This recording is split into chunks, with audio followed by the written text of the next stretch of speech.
किसी गांव में एक पोपाबाई रहती थी। वह बहुत ज्यादा नियम व्रत करती थी। एक दिन उसके भाई व भाभी से कहा कि मैं शादी नहीं करूंगी, इसलिए मेरी झोपड़ी गांव के बाहर बना दो और गांव के सभी लोगों से कह दो कि वह अपनी गाय व बछड़ों को मेरे यहाँ ही घास फूस चरने के लिए भेज दे। जो बचा कुछा खाना है वो मुझे खाने को दे दे। एक दिन नगर का राजा शिकार खेलने जंगल में आया और गांव के बाहर जंगल के पास बनी झोपड़ी देखकर रुक गया। झोपड़ी के पास जाकर उसने आवाज लगाई कि कौन है, लेकिन भीतर से कोई आवाज ना आने पर वह लगातार दरवाजा खटखटाता रहा। तब पोपाबाई उठी और कहने लगी कि कौन हो तुम जो बार बार दरवाजा बजा रहे हो, क्यों आवाज लगा रहे हो। राजा ने कहा कि मैं यहाँ का राजा हूँ और तुम्हारे साथ विवाह करूँगा। पोपाबाई ने कहा कि जाए जहाँ से आए हो वहीं चले जाओ, मैं किसी पराये आदमी का मुंह नहीं देखती हूँ। राजा ने पोपाबाई की एक बात नहीं सुनी और उसे जबरदस्ती उठाकर ले गया।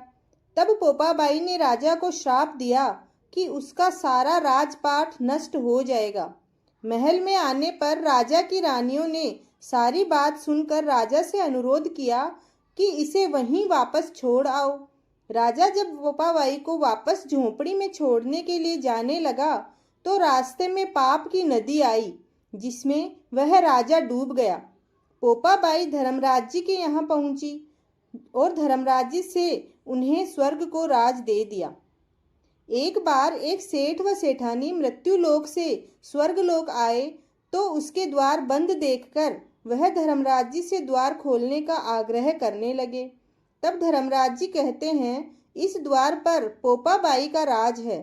इस पर सेठ सेठानी कहते हैं कि हम पोपाबाई को नहीं जानते हैं।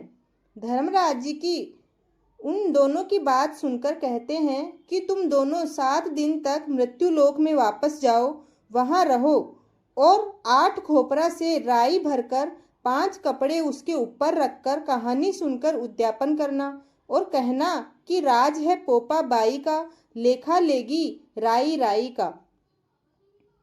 जब उन दोनों सेठ सेठानी ने यह कहानी करी और उद्यापन करा तो धर्मराज जी ने उन दोनों के लिए स्वर्गलोक के दरवाजे खोल दिए। जय हो पोपाबाई का, सारे बोलो पोपाबाई की जय।